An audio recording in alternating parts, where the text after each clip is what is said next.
नमस्कार विद्यार्थी मित्रांनो, आज आपण ईस्ट इंडिया कंपनीकडे जे दिवाणी अधिकार आला आणि जो प्रशासन चालवण्याचा अधिकार आला, म्हणजे बंगालमध्ये जे दुहेरी शासन व्यवस्था सुरू झाली होती त्याचा बंगालवर कसा काय पद्धतीने वाईट परिणाम झाला याच्याबद्दल माहिती बघणार आहोत। बघा, आपल्याला माहित आहे की बंगालचा नवाब सिराजुद्दौला होता। या सिराजुद्दौलाला काढून त्याचा सेनापती मीर जाफर हा बंगालचा नवीन नवाब बनला। आता हा जो मीर जाफर आहे हा ईस्ट इंडिया कंपनीच्या म्हणजे इंग्रजांच्या काही अधिकाऱ्यांच्या मदतीनं बंगालचा नवाब बनला होता। म्हणून या मीर जाफरने या इंग्रज अधिकाऱ्यांना खुश करण्यासाठी मोठमोठाले गिफ्ट दिले। आता हे गिफ्ट कुठून दिले तर हे गिफ्ट दिले त्याने बंगालच्या राजकोषातून काढून, त्याचा खजिना रिकामा झाला। त्याच्यानंतर मीर जाफरला काढून त्याचा जावई मीर कासिम बंगालचा नवाब बनला। तर मीर कासिम सुद्धा ईस्ट इंडिया कंपनीमुळे आणि काही इंग्रज अधिकाऱ्यांमुळे बंगालचा नवाब बनला होता। म्हणून त्याने सुद्धा काय केलं होतं की त्याचा जो खजिना आहे याच्यामधून त्या अधिकाऱ्यांना मोठमोठाले गिफ्ट वाटले, त्याचा खजिना पण काय झाला, रिकामा झाला। आता खजिना रिकामा झाला आणि प्रशासन चालवण्यासाठी पैसा पाहिजे, म्हणून हा पैसा कुठून भेटन तर हा पैसा भेटन टॅक्समधून। त्यावेळी भारताचं काही खूप औद्योगिकरण झालं नव्हतं आणि भारतीय लोकांचा एकच प्रमुख व्यवसाय होता, तो म्हणजे शेती। आणि या शेतीतूनच काय केला जात होता तर टॅक्स वसूल केला जात होता। तर आपल्या लक्षात आलं की नवाबाच्या काळापासूनच शेतकऱ्यांवर टॅक्स वसुली जास्त होती। आता 12 ऑगस्ट 1765 मध्ये काय झाला की अलाहाबादचा तह झाला आणि बादशाह शाह आलम द्वितीयने ईस्ट इंडिया कंपनीला बंगालमधून टॅक्स वसूल करण्याचा अधिकार दिला। आता हा जो टॅक्स वसूल करण्याचा अधिकार ईस्ट इंडिया कंपनीला मिळाला, त्याचा वापर कशा पद्धतीने होते आणि कशा पद्धतीने शेतीचा ऱ्हास झाला ते आपल्याला पाहायचं आहे। तर आपल्याला एक गोष्ट तर लक्षात आली की नवाबाच्या काळापासूनच शेतकऱ्यांकडून टॅक्स वसुली जास्त केल्या जात होती। आणि 12 ऑगस्ट 1765 मध्ये ईस्ट इंडिया कंपनीकडे टॅक्स वसूल बंगाल प्रांतातून टॅक्स वसूल करण्याचा म्हणजे दिवाणी अधिकार मिळाला होता। आणि ईस्ट इंडिया कंपनी जे होती यांना काही भारतीयांसोबत आणि बंगालच्या जनतेसोबत, शेतकऱ्यांसोबत, नवाबासोबत काहीही देणं घेणं नव्हतं। ईस्ट इंडिया कंपनीचं एकच काम होतं की या बंगालचं शोषण कशा पद्धतीनं करायचं। आणि हे शोषण करण्यासाठी ईस्ट इंडिया कंपनीनं म्हणजे बंगालच्या प्रांतातून टॅक्स वसूल करण्यासाठी ईस्ट इंडिया कंपनीनं काय केलं तर त्यांनी ठेकेदारी पद्धत आणली, म्हणजे ठेकेदार नेमले। जर टॅक्स वसूल करण्यासाठी ठेकेदार नेमले म्हणजे यांना काय पाहिजे, असे ठेकेदार पाहिजे जे बंगालमधून जास्तीत जास्त टॅक्स वसूल करा। मग जर समजा असे ए, बी, सी आणि डी नावाचे ठेकेदार आहे, हा ए म्हणते की मी एका एकरातून 10,000 टॅक्स वसूल करून देतो, हा बी म्हणते का मी 20,000 टॅक्स वसूल करून देतो, हा सी म्हणते का 30,000 वसूल करून देतो आणि हा डी म्हणते की 40,000 वसूल करून देतो एका एकरामधून। एका एकरामधून हा डी म्हणते की मी 40,000 वसूल करून देतो। तर इंग्रज त्या प्रांतामधून टॅक्स वसूल करण्याचा अधिकार कोणाला देईन, कारण ईस्ट इंडिया कंपनीचा एकच उद्देश आहे लुटणे, शोषण करणे। म्हणून या ईस्ट इंडिया कंपनीनं काय केलं की हा जो व्यक्ती आहे जो म्हणते का मी जास्तीत जास्त टॅक्स वसूल करून देतो, या व्यक्तीला ठेकेदारी देऊन दिला, ठेका दिला की तू बंगालच्या प्रांतामधून एका एकरामधून मला जवळपास 40,000 रुपये टॅक्स वसूल करून दे। ठीक आहे, म्हणजे या डी कडे काय गेला का टॅक्स वसूल करण्याचा अधिकार गेला। आणि हा जो डी आहे याला काही शेतकऱ्यांसोबत घेणं देणं नाही, शेतकऱ्यांचं उत्पन्न हो की नाही हो याला तर टॅक्स वसूल करायचा आहे। म्हणून या ठेकेदार लोकांनी काय केलं की या ईस्ट इंडिया कंपनीसाठी शेतकऱ्यावर अन्याय, अत्याचार करणं सुरू केला, त्यांच्यासोबत क्रूरतेनं वागणं सुरू केलं। त्याच्यासाठी त्यांनी कडक धोरणं अवलंबले, अत्याचार केले। हे अत्याचार कसे होते ते हे अत्याचार इतके भयंकर होते की एक व्यक्ती आहे विल्यम बोल्ट नावाचा, हा विल्यम बोल्ट नावाचा व्यक्ती सांगते की यांनी जो अत्याचार केला हा इतका भयंकर होता की जे शेतकरी त्यांचा टॅक्स देऊ शकले नाही, एक तर त्यांना आपले मुलं विकावे लागले, नाही तर बंगाल सोडून उठून पळावं लागलं. एक आणखी व्यक्ती आहे रिचर्ड बियर नावाचा. हा रिचर्ड बियर नावाचा व्यक्ती त्यांच्या संचालकाला पत्र लिहिताना म्हणते की बंगालमध्ये याच्या अगोदर अत्यंत कडक आणि अत्यंत निरंकुश शासकांनी राज्य केलं, पण त्यांच्या अधीन पण बंगाल हा सुजलाम सुफलाम होता, जनता खुश होती. पण ज्या दिवसापासून ईस्ट इंडिया कंपनीकडे बंगालचा दिवाणी अधिकार मिळाला त्या दिवसापासून हा जो बंगाल नावाचा प्रदेश आहे हा उद्ध्वस्त झाला. कोण म्हणते असं? एक रिचर्ड बियर नावाचा अधिकारी आहे, तो त्याच्या संचालकाला पत्र लिहून सांगते. बरं एवढंच नाही तर काय झालं पुढं, याच काळामध्ये 1770 मध्ये बंगालमध्ये भयंकर दुष्काळ पडला. हा दुष्काळ इतका भयंकर होता की लोकांना खाण्यासाठी अन्न नव्हतं, लोक अन्ना वाचून कमजोर होऊन मरण पावले. शेवटी अन्न करत भूक करत मरण पावले. दुष्काळ इतका भयंकर होता, लोकांच्या पोटाची भूक इतकी जास्त होती का लोकांनी मेलेले मुर्दे सुद्धा खाल्ले. अशा अवस्थेमध्ये इंग्रजांकडे प्रशासन चालवण्याचा अधिकार आहे, तर आपण एवढी उम्मीद करू शकतो इंग्रजांकडून की अशा वेळेस इंग्रजांनी टॅक्स वसुली कमी केली असती, अशा वेळेस लोकांना अन्न पोहोचवलं असतं. पण इंग्रज लोक इतके बदमाश होते, इतके वाईट होते, इतकी लूट केली त्यांनी की त्यांनी अशाही परिस्थितीमध्ये बंगालच्या जनतेकडून टॅक्स वसूल करणं कमी केला नाही. उलट दुसऱ्या प्रांतातून जीवनावश्यक वस्तू आणल्या आणि त्या पण काय विकाल्या, त्या पण जास्त भावात विकून टाकले. म्हणजे परिस्थितीचा फायदा घेतला की आता दुष्काळ आहे, लोकांजवळ खाले अन्न नाही, अशा वेळेस आपल्या वस्तूची किंमत जास्त होईल. आपण कोरोनाच्या काळामध्ये पाहिलं, काही मेडिकलवाल्यांना पाहिलं की कोरोनाचा वेळ आहे, लोकांजवळ पैसा नाही, अशा वेळेस काही मेडिसिन खूप जास्त किमतीत विकल्या गेल्या. तर ह्या अशा पद्धतीने इंग्रजांनी काम केलं. तर आपल्या लक्षात आलं की दुहेरी राज्यव्यवस्थेमुळे बंगालच्या शेतीला कशा का पद्धतीनं फटका बसला, कशा का पद्धतीनं शेतीचा ऱ्हास झाला. आता दुसरा आहे की जो बंगालमध्ये कच्चा माल आहे त्याचा व्यापार आणि वाणिज्याला फटका बसला. बघा आपल्याला माहीत आहे की 1770 मध्ये काय झालं, तर 1770 मध्ये बंगालमध्ये दुष्काळ पडला. 1770 मध्ये काय झालं, तर बंगालमध्ये दुष्काळ पडला. आता 1770 मध्ये जर बंगालमध्ये दुष्काळ पडला तर त्याच्यामुळे काय, दुष्काळ पडल्यामुळे शेतीचं उत्पादन कमी झालं. आता शेतीचं उत्पादन कमी झालं म्हणजे काय, तर तिथं कापूस पिकणार नाही, त्याचं पण उत्पन्न कमी, ज्वारी पिकणार नाही, गहू पिकणार नाही, भात पिकणार नाही, याचं उत्पन्न काय होईल, कमी होईल. आणि हे कमी उत्पादन झालं म्हणून आता मार्केटमध्ये आणण्यासाठी सगळ्यात पहिले व्यापारी राहते. तर या व्यापाऱ्यांना माल भेटणार का, नाही. आणि आपल्याला अर्थशास्त्राचा नियम माहीत आहे की डिमांड जास्त आणि सप्लाय जर कमी असला तर वस्तूच्या किमती वाढते.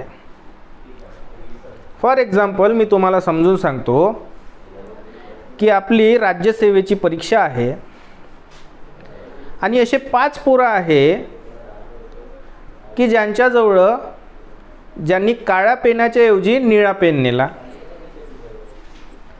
आणि तिथून जे सेंटर आहे तिथून तेवढ्यामध्ये काय आहे का एकच दुकान आहे. हे 5ही पोरं धावत त्या दुकानात गेले आणि त्यांनी काळा पेन मागितला.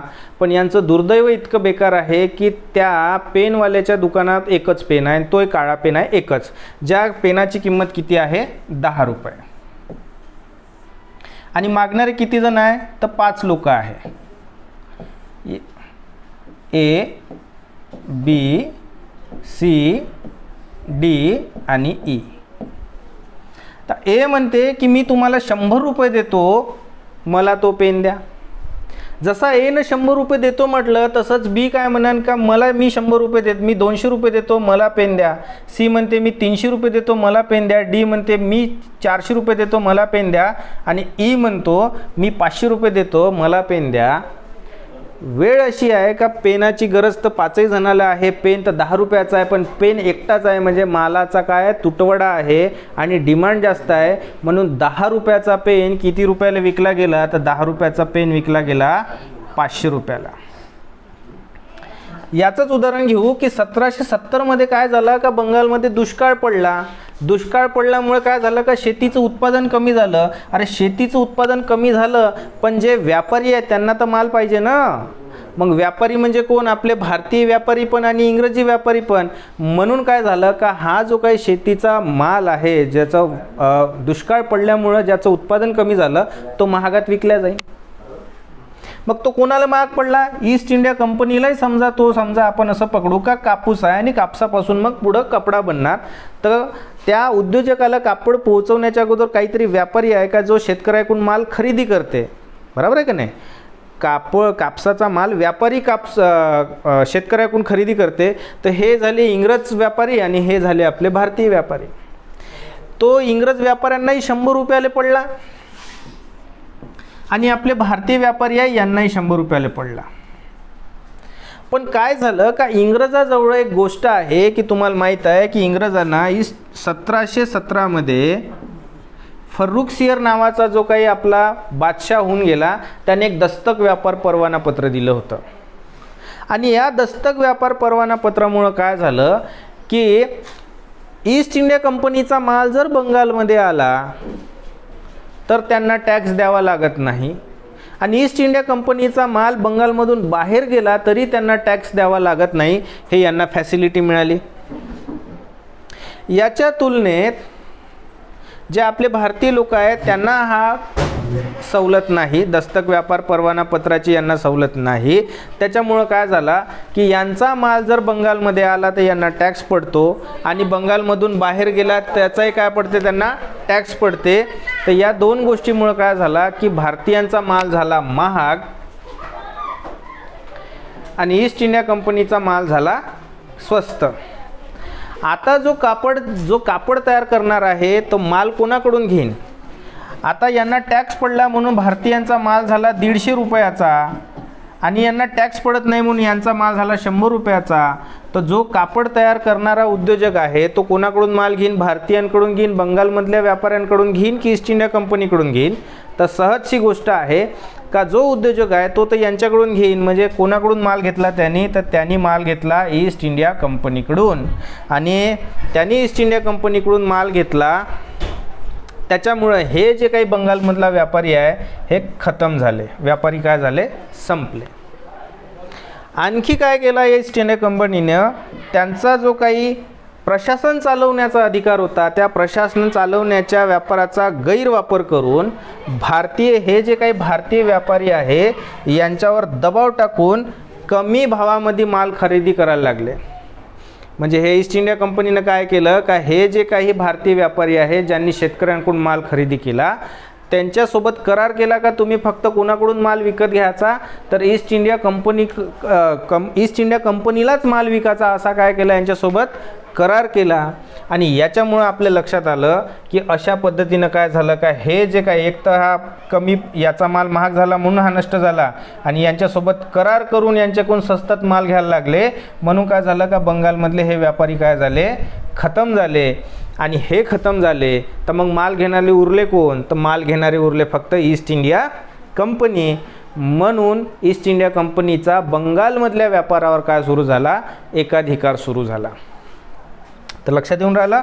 तर बंगालमध्ये काय झाला, ती कच्चा माल आणि व्यापार वाणिज्याला काय बसला, अशा पद्धतीनं फटका बसला. तिसरा जो काही आपली गोष्ट आहे ते आपल्याला पाहायचं आहे की रेशीम कापड तयार करायला उद्योग आणि कलेचा ऱ्हास झाला. भारतामध्ये जो काही उद्योग होता म्हणजे पहिले तर शेतीचा ऱ्हास केला, त्याच्यानंतर मग काय केलं का जे व्यापारी होते त्यांनाही खतम केलं.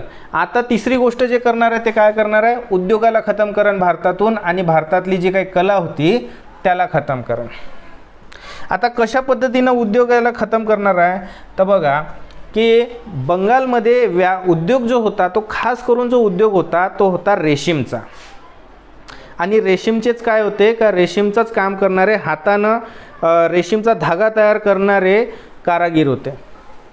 आता काय होते की भारतामधला जो काही, आता बंगालमधला जो काही रेशीमचा कापड आहे आणि इंग्लंडमधला म्हणजे ईस्ट इंडिया कंपनीचा किंवा इंग्लंडमधले जो काही कापड आहे, या दोन कापडापैकी कसं आहे की भारतातला म्हणजे बंगालमधला जो काही आहे, या बंगालमधला जो रेशीम आहे हा जबरदस्त रेशीम आहे आणि जेव्हा आंतरराष्ट्रीय मार्केटमध्ये हा माल विकला जाते म्हणजे लंडनमध्ये माल विकला जाते, तर ईस्ट इंडिया कंपनीचा पण रेशीमचा कापड 100 रुपयाचाच आहे, बंगालमधला जो रेशीमचा कापड आहे तोही 100 रुपयाचाच आहे. पण गोष्ट अशी आहे का बंगालमधला जो काही रेशीम आहे याची गुणवत्ता चांगली आहे आणि जो काही लंडनमधला रेशीमचा कापड आहे त्याची गुणवत्ता कमी आहे. दोघाची किंमत 100 रुपयेच आहे. तर तुम्ही सांगा का जो ग्राहक आहे तो ग्राहक कोणाचा माल विकत घेईन? बाबा 100 रुपये तर दोनही मालाची किंमत आहे, पण ज्याची क्वालिटी चांगली आहे त्यालाच देईन. त्याच्यामुळं गोष्ट अशी झाली का आपला बंगालमधला जो काही रेशीमचा कापड होता याची मागणी जास्त होती आणि याची मागणी होऊन राहिली होती कमी. या गोष्टीमुळे गोष्ट आहे की ईस्ट म्हणजे जे कंपनी म्हणजे जे इंग्लंड आहे, इंग्लंडमधला जो काही कापड उद्योग आहे रेशीमचा, त्याच्या कापड उद्योगाला धोका निर्माण झाला आणि त्यांचा उद्योग वाचवण्यासाठी, त्यांचा कापड उद्योग वाचवण्यासाठी ईस्ट इंडिया कंपनीनं काय केलं का भारतातला कापड उद्योग बुडवला. आता कसा बुडवला तर लक्षात घ्या की यांना धोका आहे, लंडनमधल्या कापड उद्योगाला धोका आहे. म्हणून एक काम झालं का 1769 मध्ये जो कंपनीचा संचालक आहे त्या कंपनीच्या संचालकांना ईस्ट इंडिया कंपनीला आदेश दिला की बंगालमध्ये रेशमच्या व्यापाराला चालना द्या, पण बंगालमध्ये रेशमच्या कापड उद्योगाला चालना देऊ नका. काय सांगितलं जे ईस्ट इंडिया कंपनीचा संचालक आहे की हा जो इंग्लंडमध्ये रेशमचा कापड उद्योग आहे त्याला धोका आहे. कोणामुळं तर बंगालमधल्या रेशमच्या कापड उद्योगामुळं. म्हणून याला खतम करण्यासाठी कंपनीच्या संचालकांनी 1769 मध्ये ईस्ट इंडिया कंपनीला आदेश दिला की बंगालमध्ये फक्त कच्च्या रेशमच्या उत्पादनालाच का द्या चालना द्या, कच्च्या रेशमच्या व्यापारालाच चालना द्या, पण रेशम कापडाच्या उत्पादनाला उद्योगाला चालना देऊ नका. आता यांना काय करायचं आहे की उद्योग नाही झाला पाहिजे, फक्त कच्चा रेशीम आला पाहिजे. मग याच्यासाठी आता ईस्ट इंडिया कंपनी काय काय हतकंडे वापरणार आहे ते बघा.